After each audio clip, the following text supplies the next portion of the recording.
Hey, amazing people. As promised, the book Trust by Iyanla Vanzant. Mastering the 4 essential trusts.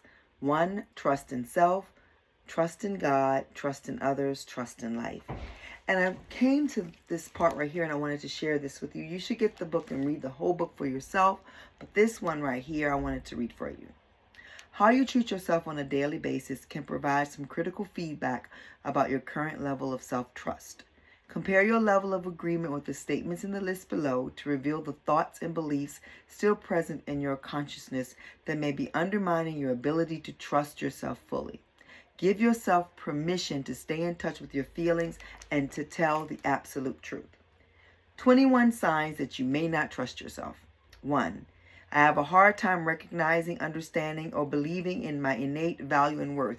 You know that you have a hard time if you keep letting people play in your face. You keep saying to the same person over and over, I'm so tired of you. They probably want to say, well, go to sleep because you ain't going nowhere, so just go to sleep. If you continuously say you're tired of something, the reality of it is you don't know your value and your worth. Get some help. 2. I accept the negative self-rejecting messages that I received in childhood. For me, I used to accept that I was fat, that I didn't have a father, I wasn't worthy of a father.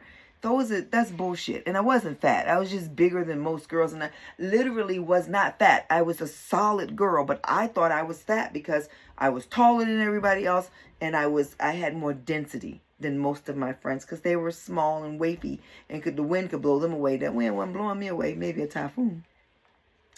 3. I think that I could have done something to change or stop the childhood abuse, neglect, or abandonment that I experienced. I wasn't abused as a child. I was very grateful. I had great parents. I did not have my birth father, but my mother met and married the man that I thought was my father for the first 15 years of my life, and he was good to me. He was an amazing father until the day he decided he didn't want to be that no more, and he gave that all up to be an asshole. 4. I do things to prove myself and my value to others. That was me. I did a lot to prove my value. I would do things for people that I didn't want to do, and I wouldn't complain. I would do it knowing it's not what I wanted to do, but I'm going to do it anyway because maybe they'll like me. They don't like you when you do that because you don't like yourself. 5. I try to control everything around me so I can feel safe. 6. I compare the choices I've made to those made by others. 7. I minimize or deny my own needs. 8. It's sometimes difficult to recognize or tell the truth. 9. I am unable to find or value my own voice. 10. I'm unable or unwilling to recognize or challenge my self-sabotaging or self-destructive thoughts, beliefs, and behavior patterns. We all have those. This world obviously is full of people who don't trust themselves because we're living in a world that's literally showing us all of these things in each of us. And so when each person works on themselves, instead of worrying about what Sally is doing or what Bob is doing, worry about yourself. When you decide that it doesn't matter if Sally is gay, if Bob is gay, they're not bothering you. You don't believe in gay marriage, don't get gay married. Simple and plain. I think the only time we have a right to step in is when it is dealing with underage children and animals because they can't consent. Or people who aren't able to consent because of their mental capacity. Then somebody should step in on their behalf. Where was I at? I'm prone to catastrophizing. I'm prone to catastrophizing. Oh, I can't get that word right. I'm filled with thank you, precious. Thank you. I'm filled with the constant expectation of failure, disappointment, or betrayal. I think the word is catastrophizing. Okay, she's saying I'm prone to catastrophizing, i.e., I'm filled with the constant expectation of failure, disappointment, or betrayal. I used to be like that. I'm not like that anymore. 12. I mentally relive or rehash past traumas or adverse events. I'm going to say that again because I did this and I'm pretty sure I'm not alone. I mentally relive or rehash past traumas or adverse events, meaning we go through it, what we've done different. I have literally gone through a situation that happened in my life and played each part of the person the way it did and then went back and played it the way I should have said and I should have did this and I would do. All of that took all of that energy, all of that time doing that when I should have just said, fuck you, and fuck your dog too. That's what I should have said. 13. I engage in negative and harmful self-talk, and my negative ego takes control. You ever do this? I'm so fat. Oh, I'm so ugly. I'm so dumb. That's what that is. Stop it. 14. I participate in self-sabotaging or compulsive repetitive behaviors that create shame, guilt, or self-punishment. That's people, some people, they did a study, and by the they, it was in, I cannot remember the person's name now, but it's a Louise Hay did a study, and people with childhood sexual abuse start to abuse themselves sexually by being very promiscuous or cutting themselves completely off from sex because they don't want to relive that. And so that's that self-punishment. 15, I break the promises I've made to myself. Guilty. Don't do it anymore, but did it. 16, I fail to keep the commitments and or agreements that I've made with others. Never been me. Always going over and beyond for everybody but Tracy. Not anymore. 17, I find it difficult to finish what I start. Sometimes if I get bored. 18, I hold in anger, resentment, or ill will towards, or I speak negatively about those who I feel have hurt or harmed me. Iffy. I think we all do it, kind of, sort of, maybe. Yeah.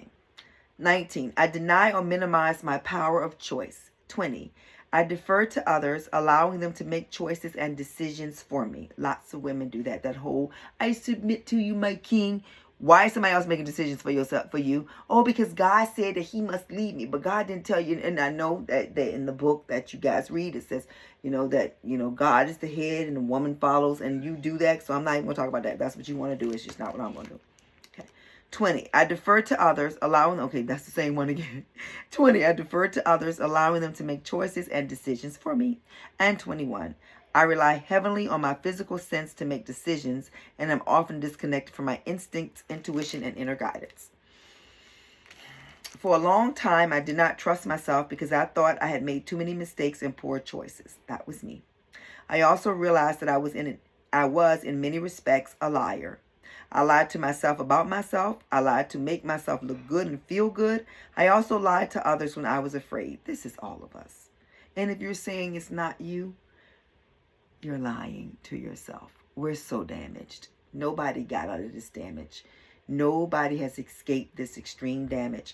I used to lie about others, what they did to make them look good, because innately I thought if I was with somebody who had no character, that means I don't have character, or that I don't know how to pick people with character. Either way, my ego was like, no, just make excuses. Let's clean it up, make it look a little bit better, put lipstick on a pig and call it a model. No, don't do that anymore. Okay.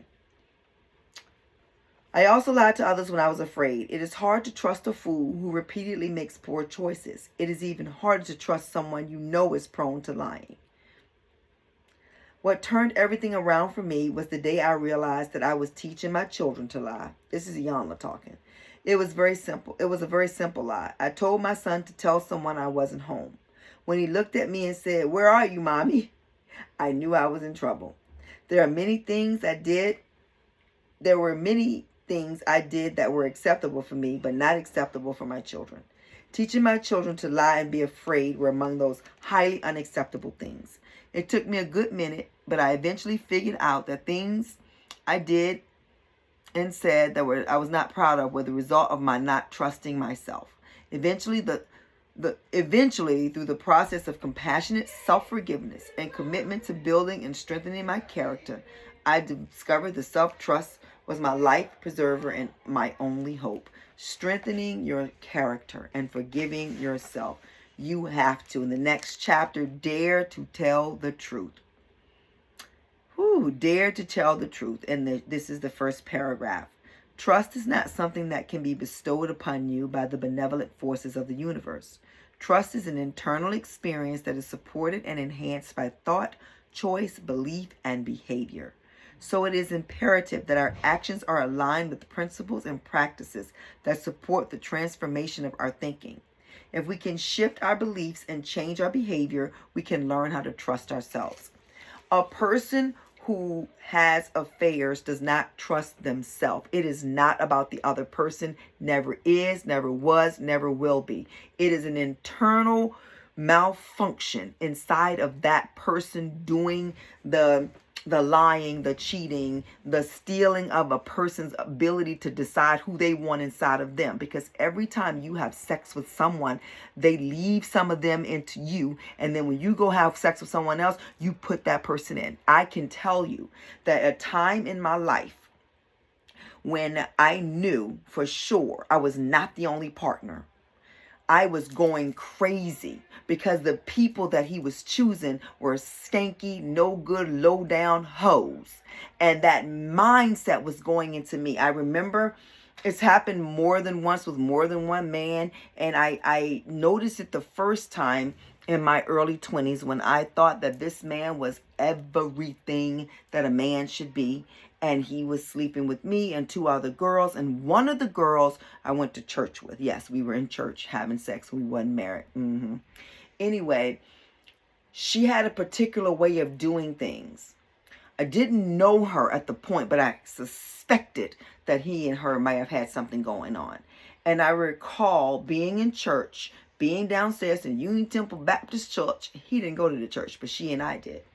And I was fixing something, and one of the other ladies said, "Oh my God, that's the same way Crystal is doing it." And I thought, that's interesting. So I went back to him and I said, "Yo, check this out. You messing with Crystal?" He's like, "What? What are you talking about? Oh, here you go again with this. You know, I'm not going to keep doing this." I said, "You're right. I'm not going to keep doing this too." Now, I was stronger then because we weren't married. We had no children, that I could just walk away. And he finally said to me, he said, "No, well, you know, you and I, we kind of like Rocky, and I don't know what I'm doing, yada, yada." Anyway, I said all that to say I knew that she and I were beginning to morph into one another because we were both sleeping with the same man. He was just putting each of us in. So I'm getting her energy. And unless you're protected yourself, I believe that whole guard yourself against spiritual wickedness, it's wicked to have sex with somebody and then go have sex with somebody else and not tell them. There are plenty of people who are okay with thrupling. Go find a thrupler and thruple your motherfucking ass off. But don't mess with people and lie. You're a coward. It's a coward that says, "I'm going to go sleep with this person and lie to this person." You're a liar and a coward. Can you change? Yes. I do not believe once a cheater, always a cheater. But I do believe that there's a level of cheating in a way that you go so far that it would literally take you to fucking get a lobotomy to change who you are. You can do that. You need to go to the God of your understanding and literally say, first, I need to trust myself. I don't even think you can trust God until you trust yourself. How? How are you trusting somebody you ain't never seen and you don't trust yourself who you look in the mirror and see every day? So when you learn to trust yourself, then you can trust God, because you must trust yourself to know that you're trusting God. Anyway, so that's what we're going to read today in this book, Trust. The way I'm going to do it now is pick different parts of the book, read it to you, but you go get this amazing book yourself, get it on Audible, and you read it for yourself, because that way you can take notes and you can get deeper into what you need. The back, it says, "Trust yourself because you are worthy of your own time, energy, attention, and love." I'm going to say that again. Trust yourself because you are worthy of your own time, energy, attention, and love. You, as a demonstration of and a representative of the presence of the Creator in the world, deserve and are worthy of your own trust. Trust yourself because it is the way you demonstrate that you are willing to embrace, engage, and enjoy life. Trust yourself because when the rubber meets the road, when all else fails, when everyone else has fallen by the wayside, you will know that you have always been and always will be there for you. And this is something I say to people when I do readings and they go, "Oh, I'm so lonely." I'm like, you are never alone because you are with you. The you are with you. So if you are with you, you're not alone. You're with you. Embrace you. Love you. Enjoy you. Trust yourself. It's not easy to just trust yourself. So do little things like say, I write it out. I'm not going to eat after 8:30 p.m. And don't eat after 8:30 p.m. Make yourself not. If food is there, say, "Nope, I don't care if you haven't eaten at all that day." You say, "I said I'm not eating after 8:30 p.m. I said what I said. I said what I said and I mean what I say. I mean what I say and I say what I mean. Period. So I'm not eating. Period." And stop. Don't do it. You will build up trust for yourself. If you say, "You know what, today I'm going to get up, I'm going to exercise." Don't keep hitting that damn alarm. Get your ass out that bed, or don't say it. Say, "Today I'm going to be lazy," and then be lazy. Make the decision to trust yourself. Because when you trust yourself, you can trust the God that you say you serve. If you don't trust yourself, you don't trust your God. That's why you're out here doing all this shit you're doing.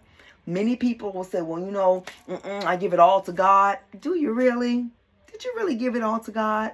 What's your definition of giving it all to God? Because you still talking about it to anybody who will listen. So that's not giving it over to God. That's you deciding that you gonna keep talking about it. When you trust in yourself, you say, you know what, that situation happened. I couldn't control it. I didn't deserve it. Or maybe I did deserve it. Only you know whether you deserved it or not. Only you know that. So I did. Okay, it's done now. Moving on. Or I didn't deserve it. What can I do? How can I grow? Look at all the gems I learned. I'm 56 years old, and now I'm embracing being 56 because now I can share wisdom. I'm not going nowhere. I'm going to keep doing this. I don't care if I never get more than 101 followers. I'm going to keep doing this because it makes me feel good, and I'm going to keep just switching out books because reading all the way through a book I did not like doing that. And so because I didn't like doing that, if things came up, I do the other things, but I'm not doing that now. I don't know what days. I think I'm going to do it every Wednesday because I think if I do this every Wednesday and then do a little bit of every now and then when I get some wisdom, share it with you, that's, I think, what will work. But I'm still figuring it all out, and that's okay. I'm still figuring it all out, and I'm going to give myself permission to figure it all out. I know you can hear my grandson in the background. This is real fucking life. I don't have a studio. I'm in my room, sitting on my little bench, talking to you, because that's what I'm doing. And you can hear my grandbaby, whom I love so very much. He just brought me some cookies up here. So I just wanted to say that to you. Have an amazing night, guys. I will see you on YouTube, but I'll see you back with a book next Wednesday. Or if I want to come back, but Wednesdays is going to be the day. Yeah. Bye, guys.